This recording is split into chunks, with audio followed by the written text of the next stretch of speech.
प्रियजन हो, येशू ख्रिस्ताच्या नावामध्ये मी पुन्हा एक वार आपले हार्दिक स्वागत करत आहे। ही जी मालिका तुम्ही आणि मी देवाच्या दयेने जी सुरू केलेली आहे, या मालिकेमध्ये आपल्या सर्वांचं हार्दिक स्वागत आहे। जे लोक आमच्या संगती आज पहिल्या वेळेस जोडले गेलेले आहेत, आम्ही त्यांचं स्वागत करत आहोत। आजचा जो संदेश आहे तो 13व्या क्रमांकाचा संदेश आहे, ज्याचं शीर्षक आहे 4 श्वापदे भाग 2। आणि ह्या संदेशामध्ये आपण विशेष करून दानिएलचा 7वा अध्याय शिकणार आहोत। तर नेहमीप्रमाणे आपण देवाकडे विनंती करूया की त्याने आपल्याला त्याच्या ह्या वचनामध्ये आणखी जास्त वाढवावं, त्याच्या वचनामध्ये त्यांना मार्गदर्शन करावं आणि त्याचा पवित्र आत्मा जो आहे तो पवित्र आत्मा आमच्यावरती पाठवावा। म्हणून आपण सर्वजण लीन नम्र अंतकरणाने त्याच्याकडे प्रार्थना करूया। आपण प्रार्थना करू। सर्व समर्थ जिवंत परमेश्वर देवा, तू पवित्र आहेस, तू दयाळू कृपाळू आहेस, म्हणूनच आज आम्ही जिवंत आहोत। उपकार मानतो परमेश्वरा, आजची ही जी संधी तू आम्हाला दिलेली आहेस, या संधीबद्दल आम्ही मागत आहोत परमेश्वरा की तू आम्हाला सहाय्य मदत कर। आम्ही वेगवेगळ्या ठिकाणाहून जरी हे वचन शिकत असलो तरी देखील परमेश्वरा, तुझ्याच इच्छेनुसार आम्ही हे वचन शिकावं असं होऊ दे। आमचे जे विचार आहेत, जे स्वतःचे आहेत, ते विचार आम्ही दूर करावेत आणि परमेश्वरा, पवित्र आत्म्याचं मार्गदर्शनाखाली आम्ही, तुझ्या छत्रछायेखाली आम्ही तुझं वचन शिकावं असं होऊ दे। हे वचन तू प्रेरित केलेलं आहेस आणि परमेश्वरा, आम्हाला ह्या वचनाद्वारे प्रेरणा मिळावी म्हणून दया कर आणि कृपा कर। इथून पुढची वेळ आमचं सर्वस्व आम्ही तुझ्या हाती सोपून देऊन नम्र विनंती येशूच्या नावात मागतो, म्हणून तो ऐक। आमेन। प्रियजन हो, जसं आपण शिकत आहोत दानिएलच्या 7व्या अध्यायामध्ये की 4 श्वापदे जे आहेत ते 4 श्वापदे समुद्रातून जे वारं वाहत होतं त्या महासागरातून निघाली। आपण असंही शिकलो की 4 श्वापदे म्हणजे 4 राष्ट्र आहेत, पण ते एकाच राज्याचे 4 राजे नाहीत। एवढंच नाही तर आपण असंही शिकलो की 4 वारे म्हणजे थोडक्यात जे संकट या जगावरती येतं, जे युद्ध या जगावरती येते, त्या युद्धाच्या द्वारे हे जे 4 राष्ट्र आहेत, हे 4 राष्ट्र उदयास येतात। एवढंच नाही तर आपण असं देखील शिकलो की महासागर म्हणजे हे पूर्ण जग किंवा थोडक्यात वेगवेगळ्या भाषा बोलणारे लोक। म्हणून हे जे महासागर आहे हे लोक समुदाय, जनसमुदाय याला दर्शवतं। म्हणजे थोडक्यात या जगामधून जे मोठमोठे राष्ट्र आहेत त्यांच्यामध्ये ज्यावेळेस युद्ध झालं त्यावेळेस 4 राष्ट्र जे उदयास आली, त्या 4 राष्ट्रांविषयी आम्ही किंवा आपण शिकत आहोत। एवढंच नाही तर देवाच्या वचनामध्ये आपण हेही पाहिलं की दानिएल 2 आणि दानिएल 7 जे आहेत ते समांतर आहेत, किंवा असं म्हटलं तर चालेल ती एकच भविष्यवाणी आहे जी दानिएल 2 मध्ये पुतळ्याच्या रूपामध्ये सांगितलेली आहे आणि दानिएल 7 मध्ये वेगवेगळ्या श्वापदांद्वारे प्रगट केलेली आहे। बंधू आणि भगिनींनो, मला तुम्हाला आज एक विशिष्ट संदेश द्यायचा आहे आणि तो विशिष्ट संदेश हा की देवाच्या वचनामध्ये आज आपण हे वेगवेगळे राष्ट्र जे आहेत त्याच्याविषयी शिकत असताना आपण मागील संदेशामध्ये पहिल्या श्वापदाविषयी शिकलो, जे सिंहाने दर्शवलेलं आहे, त्याला गरुडासारखे पंख आहेत, आणि ते राष्ट्र म्हणजे बाबेलोन, ज्याची कारकीर्द आहे 605 ख्रिस्तपूर्व ते 539 ख्रिस्तपूर्व। आता त्याच्यानंतर आपण दानिएलच्या 7व्या अध्यायामध्ये पुढे काय लिहिलेलं आहे हे पाहणार आहोत। दानिएलचा 7वा अध्याय आणि 5वं वचन। मी आणखी पाहिले की दुसरे एक श्वापद अस्वलासारखे होते, ते एक अंग वर करून उभे राहिले, त्याने आपल्या तोंडात, आपल्या दातांमध्ये 3 फासोळ्या धरल्या होत्या। लोक त्याला म्हणाले, उठ, पुष्कळ मांस खा। बंधू आणि भगिनींनो, जर आपण ह्या दुसऱ्या श्वापदाचा जर विचार केला तर ह्या ठिकाणी आपल्याला असं समजतं की हे दुसरं श्वापद जे आहे ते, किंवा हे दुसरं राष्ट्र आहे ते अस्वलासारखं आहे, आणि देवाच्या वचनामध्ये असं लिहिलेलं आहे की त्याने एक अंग वर करून ते उभे राहिले होते। आता जर आपण ह्याचा विचार केला की ते एक अंग वर करून उभे राहिले, तर थोडक्यात आपण असं म्हणू शकतो की हे राष्ट्र एक बाजू त्याची जी आहे ती वर आहे आणि दुसरी बाजू जी आहे ती खाली आहे. पण आपण स्पष्टपणे पाहिलेलं आहे दानिएल याच्या 5व्या अध्यायामध्ये. जर आपण दानिएल 5:1-5 आणि 28, 29, 30 ह्या दानिएल याच्या 5व्या अध्यायामध्ये जर पाहिलं तर आपल्याला त्या ठिकाणी कळतं की बाबेलोन वरती राज्य करून आलेलं दुसरं राष्ट्र म्हणजे, किंवा बाबेलवरती लढाई करून बाबेलला पराजित करणारं जे राष्ट्र आहे ते मेदी पारसीचं राष्ट्र आहे. ते मेदी पारसीचं राष्ट्र आहे. एवढंच नाही तर आपण ह्या ठिकाणी वाचत आहोत दानिएलच्या 7व्या अध्यायामध्ये 5व्या वचनामध्ये, त्याने आपल्या तोंडात आपल्या दातांमध्ये 3 फासोळ्या धरल्या होत्या. आता एका श्वापदाचा किंवा एका प्राण्याचं जर आपण उदाहरण घेतलं आणि त्या प्राण्याने जर आपल्या तोंडामध्ये काय जर धरलं असेल तर त्याचा अर्थ काय, म्हणजे थोडक्यात आपल्याला काय कळतं? आपण असं म्हणू शकतो की तोंडामध्ये एखादी गोष्ट जर एखादा प्राणी, एखादा श्वापद, एखादी जो प्राणी आहे किंवा एखादे श्वापद जे आहे ते ज्यावेळेस तोंडामध्ये एखादी गोष्ट धरतं तर त्याचा अर्थ त्याच्यावरती कब्जा करणं किंवा पराजित करणं. म्हणजे ह्या ठिकाणी श्वापद जरी शब्द वापरला असला तर आपल्याला माहित आहे श्वापद म्हणजे राष्ट्र. पण हे राष्ट्र कसं आहे? अस्वलासारखं आहे. आणि या अस्वलानं 3 फासोळ्या ज्या आहेत त्या 3 फासोळ्या आपल्या दातामध्ये धरलेल्या आहेत. आता ह्या 3 फासोळ्या ज्या आहेत त्याचा अर्थ काय? बंधू आणि भगिनींनो, ह्या 3 फासोळ्यांचा अर्थ काय? उत्पत्ती याचा 2रा अध्याय जर आपण पाहिला तर त्या ठिकाणी आपल्याला फासोळ्या याच्याविषयी पाहायला मिळतं. उत्पत्ती 2:21, मग परमेश्वर देवाने आदामाला गाढ निद्रा आणली व तो झोपला. तेव्हा त्याने त्याची एक फासळी काढून घेतली, तिची जागा मांसाने भरली, असं देवाचं वचन म्हणतं. म्हणजे आदामाने हवा ज्यावेळेस निर्माण झाली, म्हणजे आदामापासून ज्यावेळेस हवा निर्माण झाली त्यावेळेस आदामाची एक फासळी काढण्यात आली. पुढे असं लिहिलंय उत्पत्तीचा 2रा अध्याय 22 वचन, परमेश्वर देवाने आदामाची फासळी काढून तिची स्त्री बनवली व तिला आदामाकडे नेले. म्हणजे ह्या ठिकाणी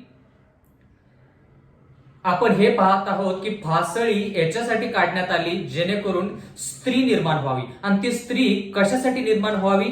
जेणेकरून आदाम आणि हवा फलद्रूप व्हावेत, त्यांनी पूर्ण पृथ्वी व्यापावी, पृथ्वीवरती सत्ता चालवावी, याच्यासाठी देवाने तो आशीर्वाद दिला. म्हणजे थोडक्यात फासळी याच्यावरून आपल्याला वंशावळी कळते, किंवा फासळी म्हणजे थोडक्यात वंश स्थापन करण्यासाठी ती फासळी जी आहे तिचा वापर केला. म्हणजे आपण असे म्हणू शकतो की फासळी म्हणजे एक राष्ट्र देवाला निर्माण करायचं होतं ह्या भूतलावरती. या ठिकाणी फासोळ्या असा शब्द वापरलेला आहे, तर एकापेक्षा जास्त राष्ट्र ह्या अस्वलानं म्हणजे ह्या दुसऱ्या राज्यानं काय केलेलं आहे? काबीज केलेला आहे किंवा त्याला पराजित केलेला आहे. आणि दानिएलच्या 5व्या अध्यायाप्रमाणे जसं आपण पाठीमागच्या संदेशामध्ये शिकलो की बाबेलवरती चढाई करून येणारं राष्ट्र जर आपण पाहिलं त्यावेळेस तर ते कोणतं होतं? मेदी पारशीचं राज्य. म्हणजे हे राज्य 2 राज्यांमध्ये विभाजन केलेलं असं राष्ट्र आहे. म्हणजे ह्या राज्याची जी ही विभागणी आहे ती विभागणी 2 राज्यामध्ये आहे, मेदी आणि पारशी. आता हे ज्यावेळेस कळतं त्यावेळेस आपण हेही पाहतो की 3 फासोळ्या. आता ह्या 3 फासोळ्या कोणत्या? म्हणजे त्या 3 राष्ट्र जे आहेत जे ह्या मेदी पारशीच्या राज्याने काबीज केले ते कोणते 3 राष्ट्र? कारण की 3 फासोळ्या त्याच्या तोंडामध्ये आहेत असं देवाचं वचन म्हणतं. आता ह्या मेदी पारशीच्या राज्यानं जरी बाकीच्या लहान राज्यांवरती जरी लढाई केली असली आणि वेगवेगळ्या कुळामधले जे लोक आहेत त्यांच्यावरती जरी गुलामगिरी चालवली असली किंवा त्यांना जरी काबीज केलं असलं, तर ह्या ठिकाणी प्रामुख्याने 3 देशांविषयी आपण पाहतो, 3 राष्ट्रांविषयी आपण पाहतो ज्याच्यावरती मेदी पारशीने आपली सत्ता चालवली किंवा लढाई केली आणि त्या देशांना पराजित केलं. त्यातला एक जर देश आपण पाहायचा तर तो देश म्हणजे बाबेल. म्हणून बाबेलची कारकीर्द ज्यावेळेस संपली त्यावेळेस मेदी पारशीची कारकीर्द सुरू झाली. म्हणजे पहिली फासळी, पहिलं राष्ट्र, त्याच्यामध्ये आपण असं पाहू शकतो की काय आहे, बाबेल. दुसरं राष्ट्र जर आपण पाहायचं किंवा दुसरी फासळी किंवा दुसरी फासोळी जी पाहायची, जी एका राष्ट्राला दर्शवते ज्याच्यावरती मेदी पारशीनं राज्य केलं, तर ते म्हणजे मिसर. आणि तिसरी फासोळी म्हणजे तिसरं राष्ट्र जर आहे तर ते आहे लिडिया. म्हणजे 3 फासोळ्या ज्या आहेत ते 3 राष्ट्रांना दर्शवतात ज्याच्यावरती मेदी पारशीने लढाई करून त्यांना पराजित केलं. 1 बाबिलोन, 2 मिसर, 3 लिडिया. आता असं असताना देवाचं वचन म्हणतं दानिएल याच्या 7व्या अध्यायामध्ये 5व्या वचनामध्ये, पुढे पाहूया. असं लिहिलेलं आहे, लोक त्याला म्हणाले, उठ पुष्कळ मांस खा. कोणाला म्हणाले? मेदी पारशीला. उठ पुष्कळ मांस खा. जसं आपण आता शिकलो की वेगवेगळ्या कुळांवरती, वेगवेगळ्या लहान देशांवरती जरी मेदी पारशीनं राज्य केलं असलं तरी देखील, आता जरा लक्ष द्या, महत्वाचं आहे, बाबेलोनच्या काळामध्ये बाबेल जे आहे ते सर्वश्रेष्ठ राष्ट्र आहे, बरोबर. म्हणून त्याला सुवर्णाचं शीर असं म्हटलेलं आहे. त्यावेळेस मेदी पारशीचं राष्ट्र होतं पण बाबेलोन एवढं बळकट नव्हतं. पण जर आपण दानिएल 2 आणि दानिएल 4चा विचार केला, ज्या ठिकाणी नबुकदनेझर राजा त्याचं मन बदलतं, तो प्रायश्चित करतो, देवाकडे येतो, त्यावेळेस आपल्याला कळतं की त्याचं राज्य त्याला परत मिळतं. पण दानिएल 5 मध्ये आपण पाहतो की नबुकदनेझरचे जे वंशज आहेत ते नबुकदनेझरासारखं प्रायश्चित करत नाहीत आणि म्हणून त्यांचं राज्य निघून जातं. म्हणजे काय, जोपर्यंत लोक म्हणजे थोडक्यात राजे, बाबेलचे राजे देवाच्या इच्छानुसार चालले तोपर्यंत ते राज्य बळकट होतं, त्यांच्यावरती लढाई करून कोणीही येऊ शकलं नाही. पण ज्यावेळेस ते राज्य देवापासून, ज्यावेळेस ते राजे देवापासून दूर गेले त्यावेळेस ते नबुकदनेझराचं राज्य किंवा बाबेलचं राज्य, त्याची जी ताकद आहे ती कमी कमी होत गेली, आध्यात्मिक ताकद कमी कमी होत गेली. म्हणून बाकीचे राष्ट्र बळकट होत गेले. म्हणून बाकीचे राष्ट्र त्या बाबेलवरती लढाई करू शकले. कारण की का? आध्यात्मिकरित्या ते राज्य किंवा राष्ट्र कमकुवत होत गेलं. म्हणून कळालं का, मेदी पारशीचं राज्य बाबेलच्या कारकिर्दीच्या वेळेस जरी अस्तित्वात थोड्या प्रमाणामध्ये जरी होतं तर ते लढाई करू शकलं नाही बाबेलोनवरती. कारण की बाबेलचं जे राष्ट्र होतं ते आध्यात्मिकरित्या बळकट होतं. म्हणून या ठिकाणी देवाचं वचन म्हणतं की लोक मेदी पारशीला म्हणाले, उठ पुष्कळ मांस खा. म्हणजे थोडक्यात तू आता जेवढं तू बाकीच्या कुळांवरती, बाकीचे लहानसे राष्ट्र आहेत त्यांच्यावरती लढाई केलीस, आता मोठ्या राष्ट्रावरती लढाई कर. म्हणून ज्यावेळेस आपण यशायाचा 45वा अध्याय पहिलं वचन वाचतो त्या ठिकाणी आपण काय पाहतो? यशायाचा 45वा अध्याय पहिलं वचन, देवाचं वचन म्हणतं, परमेश्वर म्हणतो, कोरेश माझा अभिषिक्त आहे. मेदी पारशीचं राज्य, मेदी आणि पारशी 2 राज्य किंवा 2 राजे या ठिकाणी आहेत. आणि मेदीचा राजा जो आहे तो दार्यावेश आहे आणि पारसाचा जो राजा आहे तो कोरेश आहे. परत एकदा, मेदीचा राजा जो आहे तो दार्यावेश आहे आणि पारसाचा राजा जो आहे तो कोरेश आहे. तर आता आपण कोरेश विषयी शिकूया की ह्या ठिकाणी देवाचं वचन असं का म्हणतं, उठ पुष्कळ मांस खा. कोणाला म्हटलं गेले? हे अस्वलाला. अस्वल म्हणजे दुसरं श्वापद. दुसरं श्वापद म्हणजे थोडक्यात बाबेलोन नंतर आलेलं श्वापद. आता मला पुढे जाण्याच्या अगोदर हे स्पष्ट करू द्या की ज्यावेळेस आपण क्रम पाहतो 1, 2, 3, 4, पहिले श्वापद, दुसरे श्वापद, तिसरे श्वापद, चौथे श्वापद, तर आपण म्हणू शकतो की 1 नंतर 2च येतं. म्हणजे दुसरं श्वापद जे आहे ते दुसरंच श्वापद असणार आहे. 2 नंतर 3 येतं, 3 नंतर 4 येतं. म्हणजे थोडक्यात बाबेलोनवरती जी लढाई करून आलेलं राष्ट्र जे आपण 5व्या अध्यायामध्ये शिकलो ते आपण स्पष्टपणे म्हणू शकतो की काय आहे? मेदी पारशी. 5व्या अध्यायावरूनच आपण म्हणू शकतो की ते मेदी पारशीचं राज्य आहे. पण आज आपण हे दुसरं जे श्वापद आहे त्याच्याविषयी थोडं जास्त शिकत आहोत. म्हणून बंधू आणि भगिनींनो, दानिएल 2 मध्ये ज्या गोष्टी प्रगट केलेल्या आहेत त्या तेवढ्याच आहेत, पण दानिएल 7 मध्ये ज्या गोष्टी प्रगट केलेल्या आहेत ती जास्त गोष्टी प्रगट केलेल्या आहेत. आता थोडक्यात जर उदाहरण पाहिलं तर आपल्याला ह्या ठिकाणी असं पाहायला मिळतं, दानिएल 2 मध्ये जो पुतळा आहे तो पुतळा सुवर्णाचे शीर बाबेलचं राज्य आहे हे दर्शवण्याकरिता एकच वचन आहे. आणि त्या एक वचनामध्ये 4-5 शब्द फक्त आहेत. दुसरं राज्य जे आहे, जे रुपयाचं आहे, ते 3 ते 4 शब्दांनीच फक्त दर्शवलेलं आहे, जरी ते रुपे मेदी पार्शीला दर्शवत असलं तरी देखील. तिसरं राष्ट्र दानिएल 2 मध्ये जे आहे ते 3-4 शब्दांनी, म्हणजे थोडक्यात पितळ जे आहे, पोट आणि मांड्या, पितळ जे आहे त्याने दर्शवलेलं आहे. पण ज्यावेळेस आपण दानिएल 7 मध्ये येतो, तेच राज्य थोड्या जास्त प्रमाणामध्ये देव आपल्याला काय करत आहे, सांगत आहे, त्यांच्याविषयी थोडी जास्त माहिती देत आहे. पण आपण जेवढी माहिती दानिएल 2 मध्ये दिलेली आहे तेवढ्यावरतीच आपण पुढे चाललेलो आहोत, कारण की लोकांनी बाकीचे अध्याय त्याचं अध्ययन केलेलं नाही. म्हणून आपण टप्प्याटप्प्याने शिकत आहोत. जेवढ्या गोष्टी प्रगट केलेल्या आहेत तेवढ्या गोष्टीवरती पुढे जायचं आणि पुढे जात असताना पाठीमागच्या ज्या गोष्टी आपण शिकलेल्या आहोत त्या सर्व गोष्टी काय करायच्यात, लक्षात ठेवायच्यात. म्हणून दानिएलाचं पुस्तक किंवा प्रगटीकरणाचं पुस्तक शिकत असताना आपण पुढे पाठीमागं आपण गेलं पाहिजे, मग त्या गोष्टी वारंवार लक्षात राहतात. आता पुष्कळ मांस खा असं आपण शिकत आहोत, त्याचा अर्थ काय?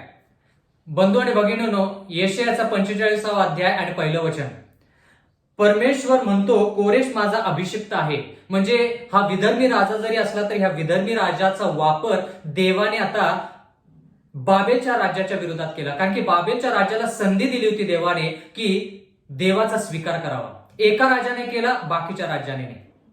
म्हणून त्यांचं जे राष्ट्र आहे, राज्य आहे, ते अकस्मात त्याचा नायनाट झाला. आणि देवाचं वचन म्हणतं की कोरेशला देवाने अभिषिक्त करून त्या राष्ट्रावरती लढाई करायला सांगितलं. त्याच्या पुढे राष्ट्र पादाक्रांत करण्यासाठी मी त्याचा उजवा हात धरला आहे. कोणाचा? कोरेश राजाचा उजवा हात देवाने धरलेला आहे, जेणेकरून त्यानं काय करावे, बाकीच्या राष्ट्रांना पादाक्रांत करावे. राजांना आपल्या कमरात सोडायला मी लावतो, त्याच्या पुढे दरवाजे उघडतील, वेशी बंद राहणार नाहीत असे मी करतो. कळालं का? आता वेशी बंद राहणार नाहीत असे मी करतो, म्हणजे बाकीच्या राष्ट्रांवरती लढाई करण्यासाठी मी कोरेश राजाला आता अभिषेक केलेला आहे. अगोदर माझा सेवक नबुकदनेझर होता, हे आपण पाहिलेलं आहे इर्मयाच्या पुस्तकामध्ये. आता कोरेश आहे. बंधूंनी भगिनींनो, कळालं का की देवाची इच्छा आहे की ज्या लोकांवरती अरिष्ट येतं, ज्या लोकांपर्यंत देवाची सुवार्ता पोहोचते, त्या लोकांनी देवाचा स्वीकार करावा. बाबेलच्या राष्ट्राने शिकायला पाहिजे होते की जे यहुदी लोक देवाचे आहेत त्यांनी त्यावेळेस देवाचा स्वीकार केला नाही, त्यावेळेस देवाने त्यांचा म्हणजे बाबेलचा वापर करून देवाच्या विरुद्ध जे लोक आहेत त्यांचा थोडक्यात नायनाट केला. मग बाबेलच्या राज्यानं शिकायला पाहिजे होतं, पण ते बाबेलचं राज्य शिकलं नाही, म्हणून आता त्याला धडा शिकवण्यासाठी कोरेशचा वापर करण्यात येत आहे. आपण हे शिकत आहोत, ऊठ पुष्कळ मांस खा म्हणजे काय. आता जर आपण ह्या ठिकाणी पाहिलं तर ह्या ठिकाणी आपण वाचलं आत्ताच की त्याच्या पुढे दरवाजे उघडतील, वेशी बंद राहणार नाहीत. जर आपण दानिएलचा 5वा अध्याय जर वाचला आणि त्याच्यावरती आणखी जास्त मनन केलं तर आपण पाठीमागे देखील संदेशामध्ये म्हणालो की ज्यावेळेस बेल्शाझर राजा तो मेजवानी करत होता आपल्या पत्नी आणि हजारो सरदारांसंती, त्यावेळेस त्याने राज्याच्या ज्या वेशी आहेत, दरवाजे आहेत, ते उघडे ठेवले होते. का? कारण की त्याला वाटलं की तो सर्वश्रेष्ठ राजा आहे, त्याच्यावरती कोणीही लढाई करणार नाही. म्हणजे थोडक्यात देवाच्या इच्छानुसारच ती गोष्ट झाली. दरवाजे उघडे करण्यात आले, वेशी उघडण्यात आल्या आणि त्या वेशीतून आत जाऊन, त्या दरवाजातून आत जाऊन दार्यावेशन कोरेश राजाने काय केलं, त्या सर्व बाबेलच्या लोकांचा नयनाट केला. यशायाचा 45वा अध्याय आणि 2 वचन, परमेश्वर त्याला म्हणतो, मी तुझ्या पुढे चालेन व उंच सकल असलेले सपाट करीन, मी पितळी दरवाजे फोडून त्याचे तुकडे करेन. काय लिहिले शब्द? पितळ. आता शब्द पितळ वापरलेला आहे. आता पितळ शब्द आपण कुठं वाचला हे आपण पाहूया, पण आपण हे पुढे वाचूया. मी पितळ दरवाजे फोडून त्यांचे तुकडे करेन, लोखंडाचे अडसर मोडून टाकीन. लोखंडाचे अडसर मोडून काय करेन? टाकीन. आता ह्याच्या अगोदर आपण पितळ आणि लोखंड कुठे वापरलेलं पाहिलं? दानिएलच्या 2ऱ्या अध्यायामध्ये सोन्याचं शिर, छाती आणि हात जे आहेत ते रुपयाचे आहेत. त्याच्यानंतर आपण पोट आणि मांड्या ज्या आहेत त्या पितळेच्या आहेत, आणि पाय जे आहेत ते लोखंडाचे आहेत, आणि पावलं आणि बोट जे आहेत ते लोखंड आणि मातीचं मिश्रण आहे, असं आपण पाहिलं. आता दानिएल 7 मध्ये असं लिहिलेलं आहे की कोरेश जो आहे तो काय करणार आहे? पितळेचे दरवाजे आणि लोखंडाचे जे बंद आहेत ते तोडून टाकणार आहे. पण विशेष करून आपण दानिएल 2 नंतर लोखंड आणि पितळ कुठं शिकलो?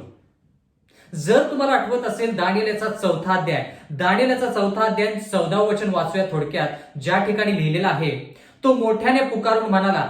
4था अध्याय जो आहे तो नबुकदनेझरची साक्ष आहे. आठवतं? मोठा वृक्ष, आणि तो मोठा वृक्ष छाटून टाकण्यात आला. त्याच्यामध्ये जे पक्षी आहेत ते उडून जावेत, प्राणी जे आहेत ते त्याच्यातून त्याच्या छत्रछायेखाली पासून निघून जावेत. आठवतं का तो दृष्टांत? दानिएलचा 4था अध्याय 14 वचन या ठिकाणी लिहिलेला आहे. तो मोठ्याने पुकारून म्हणाला, हा वृक्ष तोडून टाका, ह्याच्या फांद्या छेदा, ह्याची पाने झाडून टाका व ह्याची फळे विखरा, ह्याच्या खालची राहत असलेले पशु निघून जावेत व पक्षी ह्याच्या शाखेतून उडून जावेत. कोणाविषयी आहे? नबुकदनेझर राजाविषयी आहे विशेष करून. पण नबुकदनेझर राजा कोणत्या राज्याचा प्रतिनिधी आहे? बाबेलचा. म्हणजे जरी हे नबुकदनेझरासाठी उपयुक्त आहे तरी देखील बाबेलसाठी उपयुक्त आहे. म्हणजे ह्या ठिकाणी बाबेलविषयी लिहिलेलं आहे. पण आणखी जास्त काय, आपण लोखंड आणि पितळ हे पाहत आहोत. कारण की का कोरेश राजाला अभिषिक्त केलेला आहे, आणि पितळी दरवाजे लोखंडी बंद जे आहेत तो तोडणार आहे. म्हणजे नेमकं काय करणार आहे? दानिएलचा 4था अध्याय आणि 15 वचन, तरी पण याचे बुंद जमिनीत राहू द्या. कोणाविषयी लिहिलंय? नबुकदनेझर. पण नबुकदनेझर बाबेलचा राजा असल्या कारणानं ती गोष्ट बाबेलसाठी देखील उपयुक्त आहे. तरी पण याचे बुंद जमिनीत राहू द्या, ह्याला लोखंड व पितळ ह्यांच्या पट्ट्याने बांधून रानातल्या कोवळ्या गवतात राहू द्या. कळालं का? आता लोखंड आणि पितळ कुठं शब्द वापरला आपण? दानिएल 2 व्यतिरिक्त आपण दानिएल 4 मध्ये बाबेलोन मध्ये लोखंड आणि पितळ असं आपण पाहत आहोत. आणि देवाचं वचन म्हणतं की लोखंड आणि पितळच्या पट्ट्याने बांधून ह्याला रानातल्या कोवळ्या गवतात राहू द्या, असं देवाचं वचन म्हणतं. म्हणजे थोडक्यात कोरेश राजाने लोखंड आणि पितळ जे बाबेलोन मध्ये आहे, किंवा कणखरपणा जो बाबेलोन मध्ये आहे, मीपणा जो बाबेलोन मध्ये आहे किंवा बाबेलमध्ये आहे, तो मोडून काढला. बंधू आणि भगिनींनो, जर आपण हेच वचन पुढे पाहिलं तर आपल्याला फार महत्वाच्या गोष्टी ह्या ठिकाणी पाहायला मिळतील. या ठिकाणी असं आपण पाहत आहोत, दानिएलचा 7वा अध्याय आणि 5व्या वचनामध्ये, मी आणखी पाहिले की दुसरे एक श्वापद अस्वलासारखे होते, ते अंग वर करून उभे होते. एक अंग वर करून होते, म्हणजे थोडक्यात एक भाग त्याचा वर उंचावलेला असा दानिएलास पाहायला मिळाला. आता जर आपण ह्या राज्याविषयी विचार केलं, मेदी आणि पारशी, जसं आपण म्हणालो ह्या राज्यामध्ये 2 राजे आहेत. एक आहे मेदी, त्याचा राजा आहे दार्यावेश, आणि दुसरा आहे पारस, त्याचा राजा आहे कोरेश. आता मेदी पारशीची कारकीर्द जी आहे ती 539 ख्रिस्तपूर्व ते 331 ख्रिस्तपूर्व या दरम्यान आहे. 539 ख्रिस्तपूर्व ते 331 ख्रिस्तपूर्व आहे. 539 ख्रिस्तपूर्व ते 331 ख्रिस्तपूर्व अशी कारकीर्द आहे. आता हे पाहिलं असताना आपण असं पाहत आहोत की दार्यावेश जो आहे तो पारसाचा राजा कोरेश जो आहे त्याचा नातलग आहे. ज्यावेळेस लढाई व्हायची त्यावेळेस कोरेश राजा जो असायचा तो लढाई करायचा, देशांना पादाक्रांत करायचा. आणि ज्यावेळेस त्या राज्यावरती कब्जा झाला की मग दार्यावेश जो आहे तो त्या राज्यावरती राजसनावरती आरूढ व्हायचा. म्हणजे थोडक्यात लढाई करण्यासाठी कोरेशचा वापर आणि राजगादीवरती बसण्यासाठी किंवा ते शासन चालवण्यासाठी दार्यावेशचा वापर करण्यात आला. म्हणून हे दोघं कसे होते, एकत्रित होते. एकत्रित ते लढाई करायचे आणि देशावरती राज्य चालवायचे. म्हणून ह्या ठिकाणी असं लिहिलंय, एक अंग वर होते. म्हणजे थोडक्यात या ठिकाणी दार्यावेश जो आहे तो सत्ता चालवायचा. पण लढाई करायची असेल किंवा सैन्य दल पुरवायचं असेल तर कोरेशचा वापर केला जायचा. म्हणून जरी दानिएल 5 मध्ये आपण वाचलं असेल की 62 वर्षाचा असताना मेदी राजा दार्यावेश म्हणजे राजसनावरती बसला, असं जरी ऐकलं असलं तरी सैन्य दल कोणी पुरवलं, कोरेशनं पुरवलं. बंधू आणि भगिनींनो, माझी अशी आशा आहे की तुम्हाला ह्या सर्व गोष्टी ज्या आहेत त्या व्यवस्थित समजत आहेत. आता आपण दानिएल याचा 7वा अध्याय आणि 6वं वचन वाचूया. दानिएल याचा 7वा अध्याय आणि 6वं वचन. प्रियजन हो, दानिएल याचा 7वा अध्याय 6व्या वचनामध्ये लिहिलेला आहे, यानंतर मी पाहिले तर आणखीन एक श्वापद चित्त्यासारखे दिसले, त्याच्या पाठीवर पक्षाचे 4 पंख होते. आता हे वेगळं श्वापद आहे. हे काय आहे, वेगळं श्वापद आहे. म्हणून आपण म्हणतो की हे 4 श्वापदे, हे 4 राजे जे आहेत ते एकाच राज्याचे 4 राजे नसून वेगवेगळ्या राज्याचे, वेगवेगळ्या राष्ट्रांचे राजे आहेत. आणि देवाचं वचन असं म्हणतं की हे चित्त्यासारखं होतं. आता चित्त म्हटल्यानंतर आपल्या मनामध्ये कोणते विचार येतात? आता कोण लोक म्हणतील की चित्ता म्हणजे त्याच्यावरती काही असे टिपके असतात, पण त्याच्यापेक्षा जास्त चित्ता म्हटल्यानंतर आपल्याला लक्षात येतं की चित्ता म्हणजे काय, वेगवान पशु. वेगवान पशु म्हणजे हे जे राष्ट्र आहे हे राष्ट्र वेगवान आहे असं आपल्याला लगेच समजतं. जे श्वापद वापरलेले आहे त्या श्वापदावरून आपण काय समजून घ्यायचं की ह्या राष्ट्राचे गुणधर्म काय आहेत. ज्यावेळेस सिंहाचा आपण विचार केला त्यावेळेस सिंह जो आहे तो शक्तिशाली आहे, पण त्याच्या आध्यात्मिकरित्या तो कमी झाला म्हणून अस्वलाने त्याच्यावरती लढाई केली. म्हणजे थोडक्यात मेदी पारशीने बाबेलवरती लढाई केली. पण जर आपण ह्या ठिकाणी पाहिलं तर चित्ता असं शब्द वापरलेला आहे, म्हणजे तो वेगवान असा आहे. एवढंच नाही तर त्या वेगामध्ये आणखी काय जोडलेलं आहे ते पाहूया. त्याच्या पाठीवर पक्षाचे 4 पंख होते. बंधू आणि भगिनींनो, ज्यावेळेस आपण दानिएल 7 याचं 4थं वचन वाचलं त्यावेळेस सिंहाच्या पाठीवर गरुडाचे पंख होते असं आपण पाहिलं. पण ह्या ठिकाणी नमूद केलेलं आहे की ह्या चित्त्याच्या पाठीवरती 4 पंख आहेत.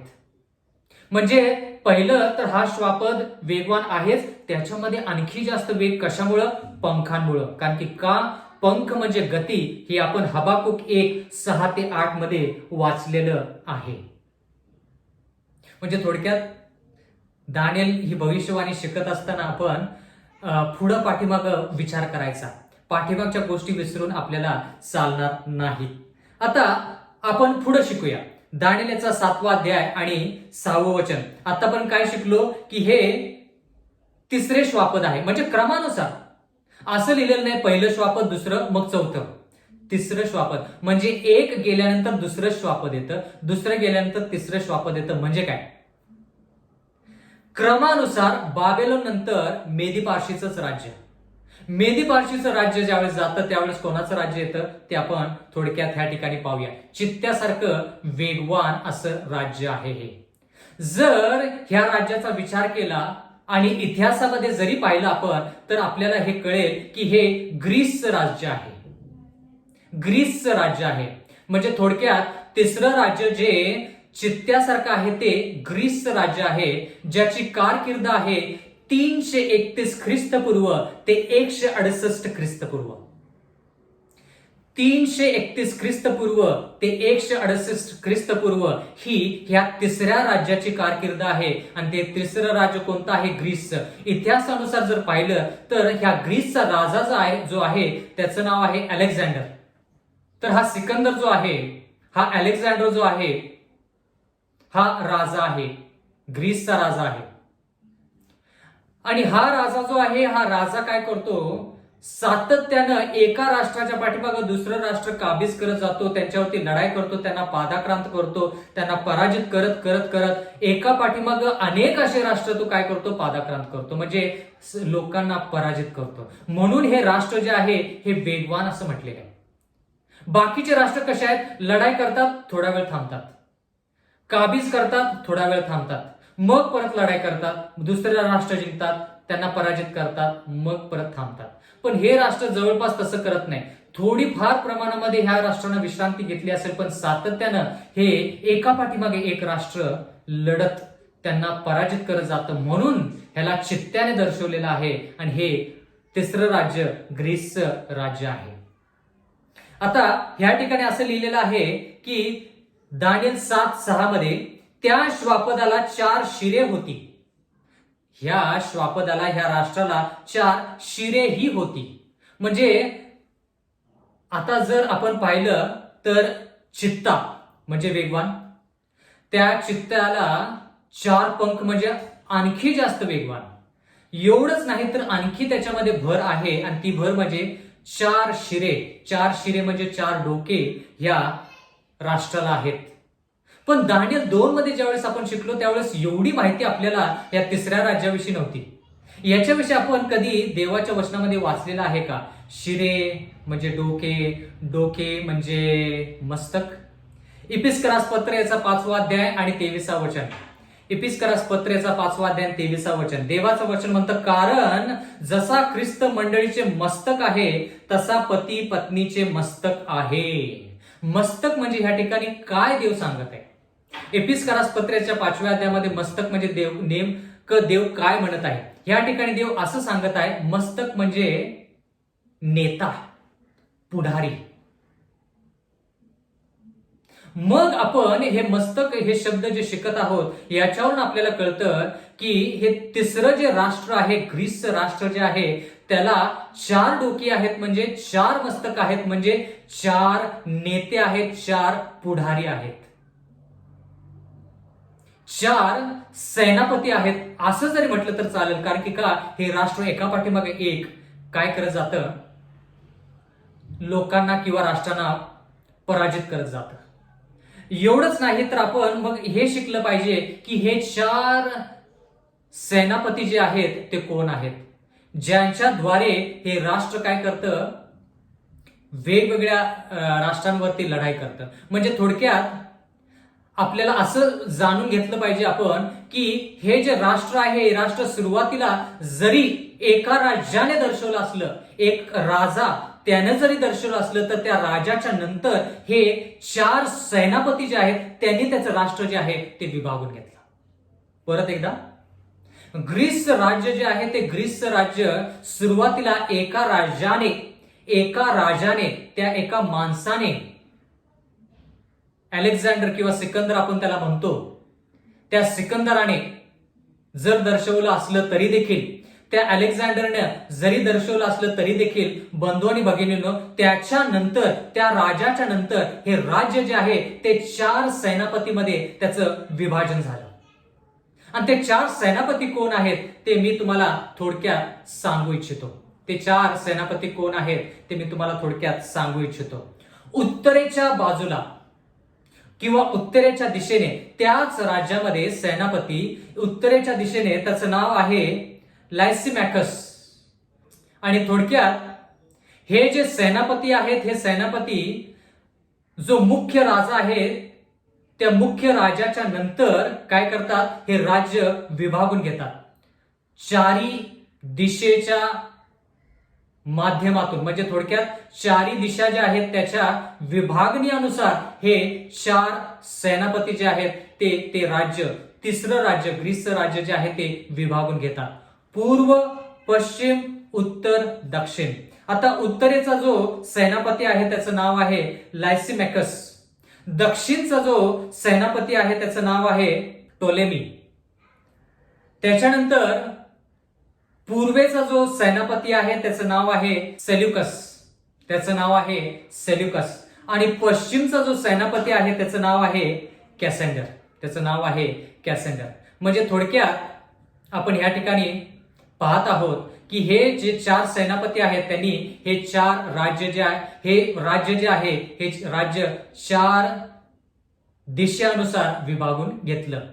बंधू आणि भगिनींनो, हे जे ग्रीसचं राज्य आहे ते ग्रीसचं राज्य 4 सेनापतींनी काय केलं, विभागून घेतलं. ज्याच्यामध्ये आपण उत्तरेकडे लायसिमॅकस याच्याविषयी पाहतो. तो एक सेनापती आहे ज्यानं उत्तरेच्या दिशेने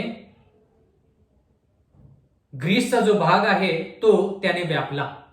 एवढंच नाही तर दक्षिणेच्या बाजूला आपण पाहतो टोलेमी हा जो आहे त्यानं दक्षिणेचा जो भाग आहे किंवा दक्षिण जो भाग आहे ग्रीसच्या राज्याचा तो व्यापिला. त्याच्यानंतर पूर्वेकडे जो आहे तो सेल्युकस जो आहे त्याच्याविषयी आपण पाहत आहोत, जो सेनापती असून त्यानं पूर्वेकडचा जो भाग आहे तो व्यापला. त्याच्यानंतर पश्चिमेकडे जो आहे तो कॅसेंडर आहे, जो पश्चिमेचा भाग जो आहे तो व्यापतो. जर आपण ह्या ठिकाणी चित्र पाहिलं तर चित्रामध्ये आपल्याला जास्त स्पष्ट होईल. थोडक्यात हे जे सेनापती आहेत, हे सेनापती जे आहेत हे ते राज्य काय करतात, पहिल्या राजानंतर अलेक्झांडर नंतर सिकंदर नंतर हे राज्य काय करतात, विभाजन करून घेतात. प्रियजन हो, 3 श्वापदामध्ये आपण असं शिकलेलो आहोत की बाबिलोन नंतर मेदी पार्शीचं राज्य, मेदी पार्शी नंतर ग्रीसचं राज्य, ज्याची कारकीर्द 331 ख्रिस्तपूर्व ते 168 ख्रिस्तपूर्व अशी आहे. आणि त्याचे जे डोकी आहेत त्याचा अर्थ असा आहे की पहिल्या राजानंतर हे जे सेनापती आहेत हे 4 सेनापती काय करतात, हे राष्ट्र काय करतात, विभागून घेतात. तर माझी अशी इच्छा आहे आणि आशा आहे की तुम्ही ह्याच्यावरती जास्त मनन करावं, जेणेकरून आपण काय करू, ह्याच्या देवाच्या वचनामध्ये वाढत राहू आणि त्याच्याद्वारे आपल्या आयुष्यामध्ये संजीवनी घडून येईल. देव आपणा सर्वांस आशीर्वाद देव. आपण प्रार्थना करूया. स्वर्गातील जिवंत परमेश्वर देवा, उपकार मानतो आजच्या या संधीबद्दल. विनंती करत आहोत की असंच आम्ही तुझ्या वचनामध्ये वाढत राहावं. आध्यात्मिकरित्या परमेश्वर आमची वाढ व्हावी. या सर्व गोष्टी आम्ही याच्यासाठी शिकत आहोत जेणेकरून परमेश्वरा याद्वारे आम्ही शिकून आम्ही तुझ्यासारखं असावं, तुझं चरित्र प्रकट करून परमेश्वरा सदोदित तुझ्या विश्वासात आणि तुझ्या सानिध्यामध्ये राहावं. इथून पुढची वेळ आमचं सर्वस्व तुझ्या हाती सोपवून देत आहोत. आम्हा सर्वांना तू तारण दे. नम्र विनंती येशूच्या नावात मागतो, म्हणून तू ऐक. आमेन.